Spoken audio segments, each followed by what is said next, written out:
Boxingego here. If you like this video, make sure you hit the like button and also subscribe to the channel and hit the bell icon on the top of your screen to get notified when the latest new content drops. 1.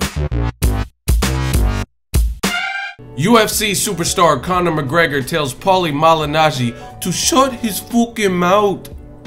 What up, Fight World? It's your boy Ego, and I'm back with some more boxing. Make sure you smash the like button, also subscribe to the channel for the latest and greatest in boxing. If you want to become part of the gang notification gang, hit the bell icon. Shout out to the super chats, the channel donations, and the Patreon family. We working. Now, August 26th, Mayweather versus McGregor. It is coming sooner than we think, and I think it's about, what is it, 10 days away? This came fast. This fight came up fast. They did a conference call, and Conor McGregor, he's no stranger to words. Obviously, the talk of the town in boxing last few weeks was him and Paulie, and then the tape leaked, or a snippet of the tape leaked from them sparring. So then it blew back up, and I guess somebody asked him on the conference call about Paulie Malignaggi, would you entertain a fight? And then Conor says, look, tell the kid to join the queue. Tell him to shut his mouth and join the queue, will ya? For fuck's sake, man. He got his ass whooped and he went running. And I don't know what you want me to say about the guy, but hey, there's a big list of people that want to get in there and try to fight me. So tell him to join the queue, and we'll see what happens after the fight. Conor McGregor. So he's not ruling out the possibility of facing Paulie Malignaggi.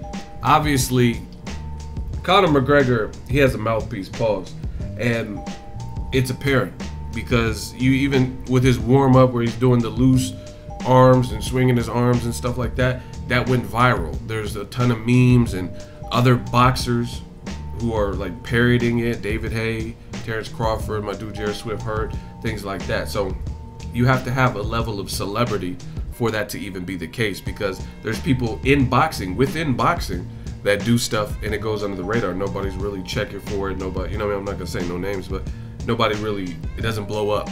But everything associated with even Conor McGregor, not just Floyd, but Conor McGregor is making headlines and making headway. So I think this fight will do good. Some people are saying, oh, the tickets aren't sold. You guys have to understand something. To my knowledge, the tickets that have not sold for this fight are like the baller seat tickets. You know what I mean? There's a comedian named Lil Duval who posted, and 2 tickets cost $215,000. And then he made a joke in his caption. He said, for $215K, somebody got to die in the ring. You know what I'm saying? Like, if I'm gonna pay that much, you know what I mean? What am I paying that much for, basically?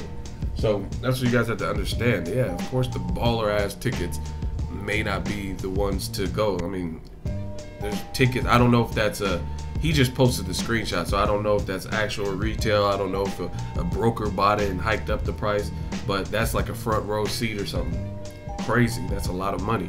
$215,000. You can get a nice ass whip for $250, like a nice ass, like brand new 2018 shit. You know what I mean? And this is just an event, just like a prom or something. You know what I mean? That's not, people spend all this money, girls spend all this money on a prom dress for one night, really. You're gonna wear it for one night, take pictures, and probably a couple years later you won't be with the dude that you went to prom with. You know what I mean? So it's crazy the great lengths people do to, you know what I mean, for one night. But McGregor definitely has star power. As far as him and Paulie, I don't know that we'll see it. It really just depends on what happens. Like, if he gets stopped by Floyd, I mean, who's gonna, people will still pay for it because it's still Paulie, you know what I mean? And it's different. And Paulie, in my opinion, my humble opinion, is not the same threat level as a Mayweather in terms of just where his career was at the time of retirement, and you know what I mean? I don't know, but I really see Conor just more or less going back to the UFC. There's a lot of good options. They have Kevin Lee fight Tony Ferguson, maybe the winner of that fight. Khabib Nurmagomedov, that's a fight he said, or Dana White or something said, Conor said, I'll take that in Russia. I mean, these are all big. And then obviously if he does well or well enough or beats Floyd, then he has a lot of options even in boxing, because, you know what I mean, you don't think Canelo, if he beats Golovkin, is going to want to fight him, or whoever, Errol Spence, Terrence Crawford, whoever, you know what I mean? So Conor definitely has the star power. Let me know what you guys think. They did approve the 8-ounce gloves for this particular fight, which ESPN's Dan Rayfield said they weren't. And I told you, it's he released a tweet saying something like they went against their own rules, but it's not really going against their rules because they have a protocol for that. They have a protocol that stipulates if the both camps agree to lesser gloves and have a valid explanation why, then they can vote on it. So it's not, it really feels like ESPN's mad because they said it would never happen, and then it happened, so now you have to backtrack and say, oh, they broke their own rules. But in essence, they didn't really break their own rules, because if they, you know what I mean, rules are rules. So for the most part, organizations aren't going to go against their, it's just like the IBF. Kell Brook can provide medical documentation that his eye is fucked up. He's supposed to fight as mandatory, let's say in November or latest December, and that was Errol Spence. He could petition within the right time frame. If you go through the right channels, he could petition to get a medical extension, say, hey, I can't fulfill my duty as a champion, but I plan to after I heal up, but I'm currently injured. And then like boom, boom, doctor's signatures show the doctor's note and the x-rays and paperwork. It was already documented that Kell Brook's eye got messed up in the Golovkin fight. Boom, they got an extension. This is no different. Most organizations or imprints or whatever you want to call them have policies in place for the little loopholes and the random things that might come up. I doubt this is the first time where guys wanted to change the glove size for whatever reason. And you can make a strong point. Again, I keep saying this. I'm not saying Conor McGregor will beat Floyd, because I don't think he will. But he is still a professional fighter, meaning he has to go through medicals. He has to do the post and pre-fight doctor's checks, and he has to make weight. He has to do everything a fighter has to do. It's just in a completely different discipline. Therefore, like I said, it's not like Floyd picked up some janitor, like, hey, put them keys down. I want to fight you August 26th. Easy work. That's not what happened. So that's one thing going for the hearing that they had, is that he is still a fighter. He still goes through what a fighter goes through. The healing process, cuts, bruises, bumps, all that. And they know that. You know what I'm saying? So they're like, okay.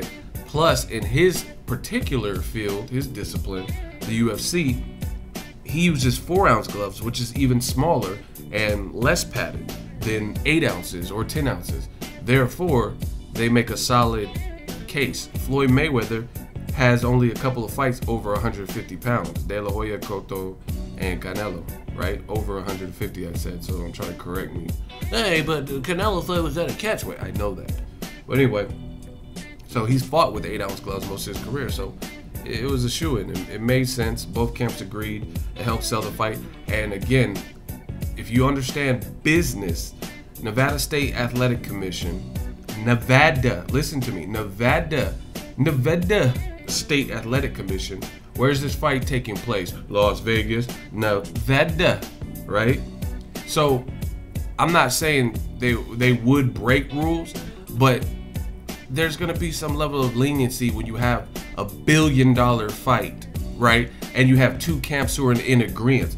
Do you really want to be the fucking organization who stands in the way and is like, no, even though both camps agree, we disagree. We're not gonna let you use 8-ounce gloves, man. You know what I mean? It's gonna generate more interest, and you don't want to be the one that cock blocked it. I mean, who wants to be that person? You know what I mean? Like, let's say this is a elementary school with 30 kids in it, and every single kid's parents approved and signed the permission slip for their kid to go to the zoo and go with the school on a field trip. And then you want to be that one parent like, no, my kid is not going to the zoo.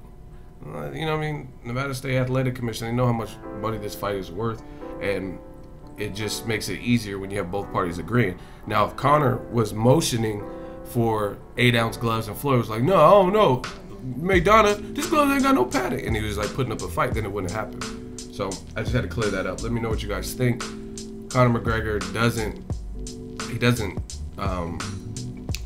say that the Paulie Malignaggi fight is an absolute no. He says tell him to get in line, basically. And there are a lot of people in line to fight him. Let me know your thoughts. Drop it in the comment section. Make sure you smash the like button as always. Hate, comment, and subscribe. Till next video is Ego signing off.